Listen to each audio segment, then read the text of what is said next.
Now, the Ian Jessop Show. Electromagnetic hypersensitivity affects only a small percentage of the population, but its health effects can be debilitating. I know a lot of people shrug this off as nonsense, but an increasing number of scientific studies are showing that things like Wi-Fi are harmful, particularly for young children who are sensitive to it. Joining us, as she does every month, is Sharon Noble, Director of Coalition to Stop Smart Meters. How are you? I'm just fine, thank you, Ian. How was your trip to Cuba? Good? Oh, lovely. I wish I could have brought some of the heat home. Yes, exactly. Now, I want to start by referring to a fascinating study from this past summer titled Electromagnetic Hypersensitivity, an Increasing Challenge to the Medical Profession.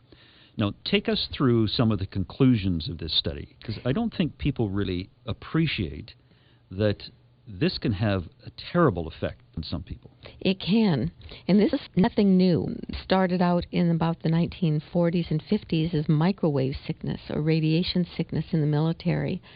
When people were exposed to radar and radio, they experienced the very same symptoms that people are experiencing today after being exposed to things like cell phones, cell towers, Wi-Fi, smart meters. This includes exhaustion, brain fog, headaches, tingling of the skin, rashes, all sorts of different symptoms, which makes it extremely difficult and has given a lot of people who wish to ignore it reason to be able to say that it's really all in your head. What has happened in the last 20 or 30 years is that more and more people are becoming exposed to this wireless radiation. They're living with it all day long. It's permeating their homes. They can't escape it even when they go to bed now. And more people are becoming sick. But most people don't even think of the possibility that it could be their favorite gadget that they're sleeping with, or the computer, the Wi-Fi computer that they have on their laps all day. We think of potential problems like cancer and heart problems. These are becoming better known, but more common, I believe, are the people who are the canaries in the mine, who are actually feeling it one way or the other. And what has made it extremely difficult for many people is that the symptoms are so varied, and the doctors haven't been trained to even recognize it. This is something that until very, very recently hasn't been acknowledged by the medical community. Now, there are several studies that have been done by various people, for instance, Dr. Belpum in Switzerland, Dr. Ray in Texas. Many people around the world now are finding out that there are diagnostic things, tests that can be done that can identify many of the people who have electrosensitivity.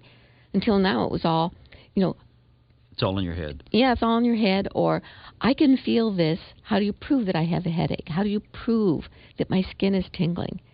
But now they've been searching for it, and Dr. Belpum, for instance, says that in a large majority of the people that he's tested over the last couple of years, and he's tested a lot of people, he's found that the histamine levels are increased in the blood. This is a reaction to the body when you have some sort of an attack, maybe to the immune system or an allergy or something like this. Your histamines come in. And there have been other aspects of protein levels that other doctors have found. It's very important now that we find tests that can be done that are fairly reliable.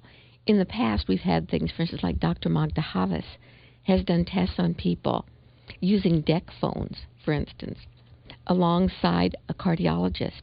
She did a double-blind study where a cardiologist had an EKG hooked up to a person. Neither one of them knew what was happening behind this curtain. The heart rate was regular at, say, 65, 70 beats a minute. She plugged in a DEC phone, and the heartbeat doubled. This didn't happen to everybody, but it happened to about 30% of the people she tested. Similar things have happened in tests that she's done with blood cells, live blood cells coagulating in the rouleau effect after people have been exposed to a cell phone for, say, half an hour. The blood clots. This is very significant, but it has to be duplicated and replicated over and over again in very, very scientific protocol. And for some reason or other, the scientific community hasn't picked this up. But now they are picking up other diagnostic tools, such as the histamine test and the protein test that can be done with the blood. Now, not everybody who is sensitive reacts the same way, and makes it very, very difficult. Some people react to one frequency, but not to another. Some people react immediately, or maybe a few hours later. And the industry has picked up on this. They've done tests, showing they bring a room full of people in who say that they are sensitive. Mm-hmm. And they'll play something with one frequency, say 900 megahertz. And not everybody feels it right away. And then they say, see, it shows it's all in your head. It's not that simple. It's not that black and white. This is a very complicated issue. It's very complicated. I'm wondering, given the increase in autoimmune diseases, and I'm wondering whether, as a result of this electromagnetic sensitivity, that might be responsible, not for all of it, but for at least a portion of it. Many scientists are saying that. They also believe that people who have an already existing autoimmune disease are much more vulnerable. Also, people who are chemically sensitive. This is something that many people know about, the multiple chemical sensitivity. For instance, some people react to gas fumes. Some people react to perfume. Mm-hmm. Some people can't have any sort of odors around them. And now when you go into doctor's offices, many times you see signs, don't come in with any sort of lotions or perfume on, because many people are becoming sensitive to chemicals. That sensitivity seems to be inclining people to become more likely to get sensitive to the electrosensitivity, to the radiation that's out there. They seem to be going together. Sharon, it will be difficult for people to find out whether they are sensitive to. Is there a way we can find out just on our own? The best way, and this is what most scientists are saying, if you think that you're having a reaction, the best thing to do is to remove yourself from that environment. If you've got Wi-Fi in your home, if you have cordless phones or cell phones in your home, remove them. Hook up your internet via an Ethernet cable. Mm-hmm. Get rid of your Wi-Fi modem and make sure it's a wired modem. Get rid of your deck phone. Put in a corded landline. See if you're feeling better. Some people feel it virtually immediately. Some people it might take a few days. But there have been tests done, and I think that in some of the material that I've circulated, some people have shown that by removing themselves from this environment, they feel better. Many people right now, in fact, there's a very famous, it's not famous, but it's a woman who has spoken out a lot. She's been a pilot for Air Canada. She lives in Ontario. Her name is Melissa Chalmers. Mm-hmm. And she has had so many problems that she has had to go on disability after the Wi-Fi was put onto airplanes. She was passing out. She was feeling dizzy. She said she couldn't fly. She couldn't be responsible for the lives of people. So she went on disability. She moved into an area of Ontario where there were few cell towers, and she was feeling great. Then they started putting in the cell towers and the smart meters, and she became totally disabled again. So now every 2 weeks, she goes down to a section in West Virginia in the Virginia border where the U.S. has a major astronomical observatory. Oh, I've seen that. That's people actually live in some areas of that. That's right. They escape there. They escape there. Because they will not allow any Wi-Fi or any wireless devices because it interferes with the studies and the observations they're making. Yeah. So Melissa drives down there and spends 2 weeks. Her body recovers now to the point where she can now go back home mm-hmm. and be with her family for another 2 weeks before her body starts suffering again, and she goes back down. People are escaping. Many people I know are now going into the deep woods here in British Columbia, where there are few cell towers at this point. They're going off-grid. Mm-hmm. They're taking major steps, leaving their work, their families, whatever, to be able to protect their health, because this is something that many people just cannot tolerate any longer. And one of the problems we have today is that a lot of communities, and I think Victoria's is one of them, have Wi-Fi downtown. So you come downtown and you can't escape it. They're putting it everywhere. Yeah. TELUS is now putting Wi-Fi distributors along telephone poles right outside people's homes. They're calling them microcell transmitters, so that they can bring Wi-Fi to every home for their customers. They're not telling anybody that they're doing this, I just discovered they were doing it in Colwood accidentally when I drove down the street and saw something happening, and I took some pictures. We can't escape it, and it's going into our homes. What's interesting, Ian, is that when I first started getting into this, maybe 10 or 12 years ago, I was searching for some answers. There must be some legal answers. And I spoke with Dr. George Carlo, who has been has a very interesting history. He was given a large $25 million grant by Nokia to prove that their phones were safe.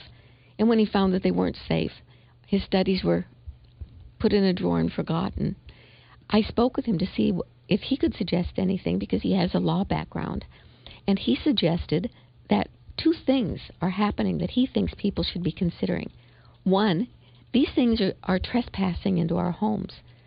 Even if someone who is sensitive or who wants to avoid exposure does everything possible, these things are still coming in from cell towers, from FM transmitters, and now from these TELUS Wi-Fi things and Shaw Wi-Fi that are going along the streets. They're coming into our homes without our knowledge or our permission. This is trespass.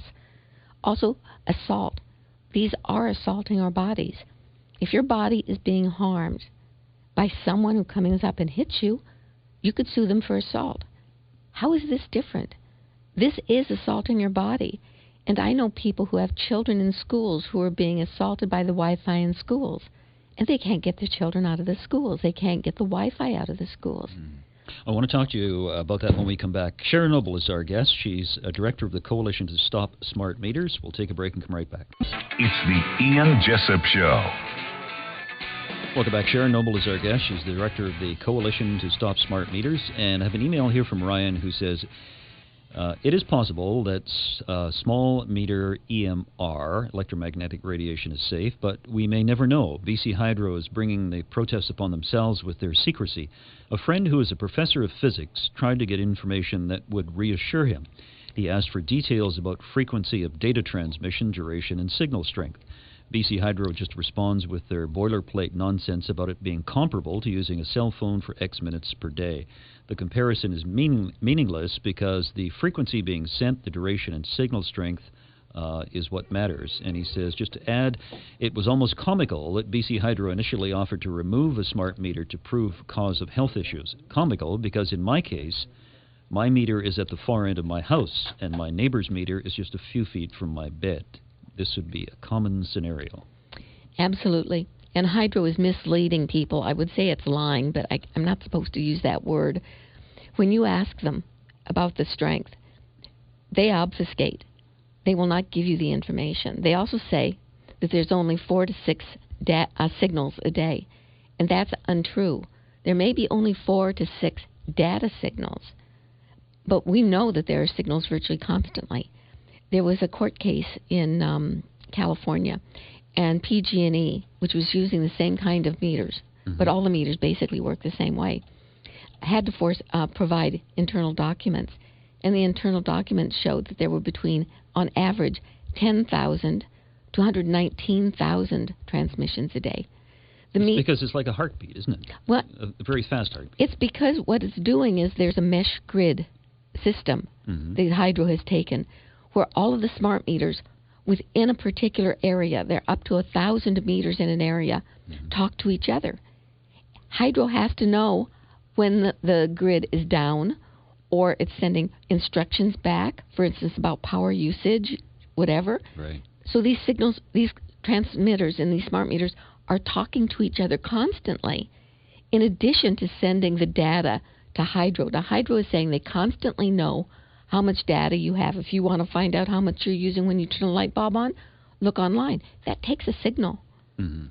These signals are going constantly, plus the fact that Hydro is sending information back from its collector. So you're getting thousands of signals a day. You could be getting up to 2 or 3 a minute, and they're very, very short, and they're very, very strong. The spikes are so strong and so short, they're only a few milliseconds long, that meters can't capture them. You have to have a very, very sophisticated meter to be able to measure, and we just don't have access to it. And Hydro is denying this. You know, they're saying, for instance, it's so short, there's no possibility. But scientists have shown that it's these short, strong signals that put more stress on our cells than other types of signals. They are pulsing, they are modulating, they are data-filled signals that are causing havoc in our bodies. Let's go to the phones and talk to Terry. Hi, Terry. Hi. Yeah, this is just another example of government working in its best interest and not in the citizens' best interest, that they are put in place to protect. We've known for quite some time that this technology, the wireless technology, is not good for us. We've known that for a long time. Cell phones, they aren't good for us.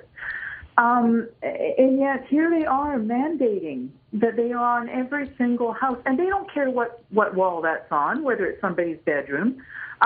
When I was looking to get a condo there were condos that they were trying to sell that were right up against the hydro room with a whole wall of these meters, right up against me. It's like, good luck trying to sell that one. Yeah. And that they're putting these in our schools. We don't know what kids are being affected by this or how they're being affected. And it's criminal to me. I mean, here we are putting these people in place to protect us, and they're doing exactly the opposite. And I really feel that our generation, which I consider to be the baby boomer generation, needs to clean this up with the government so that the next generation is not dealing with the same kind of issues or even worse. Government needs to understand they are there to protect people, not to pass regulations that are going to do them harm. Thanks, Terry. I appreciate your comments. I want you to tell the story, and Terry reminded me just before we went on the air. You told the story of a young girl in England. Yes. Who was sensitive to... A very sad story, and it just happened this last summer. She was about 13 years old when Wi-Fi was put into her schools. She was a straight-A student, involved in all sorts of activities, very outgoing. The Wi-Fi was put into her school, and she started suffering headaches, nausea, terrible problems having to concentrate in schools. She couldn't do her homework properly. She'd feel fine when she went home. Her home didn't have any wireless in it. But then she'd go back to school, and she'd feel sick. She complained to the school board. The parents complained to the teachers. They gave her detention. They thought that she was just, playing games. Mm-hmm. They would put her in detention in a schoolroom that had Wi-Fi. She became so frustrated after 2 years that she hanged herself this last summer. Her parents are now devoting themselves to ridding the schools in the UK of Wi-Fi. I don't think this is a unique story. No, it's a very sad story. Let's go to the next caller. We just have about a minute. Jason, how are you? Hi there. Pretty good.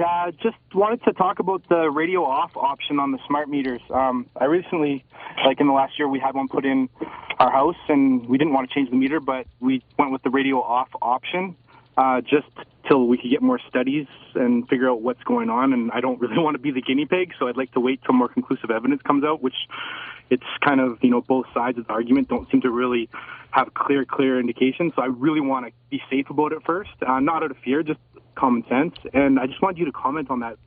What is the radio off option, and does it actually not radiate EMFs? Okay, thanks, Jason. Sharon, can you respond? There is a radio off option for those who had analogs in December 2013. Only those people are allowed to opt to have the radio, the transmitter, not a radio, it's a transmitter, turned off when they have the smart meter put on. So it's a very, very small number. People who had smart meters before December of 2013 are not allowed to have that option. It costs $20 a month. Now, that will reduce the amount of radiation from your smart meter. It's not going to protect you from your neighbors.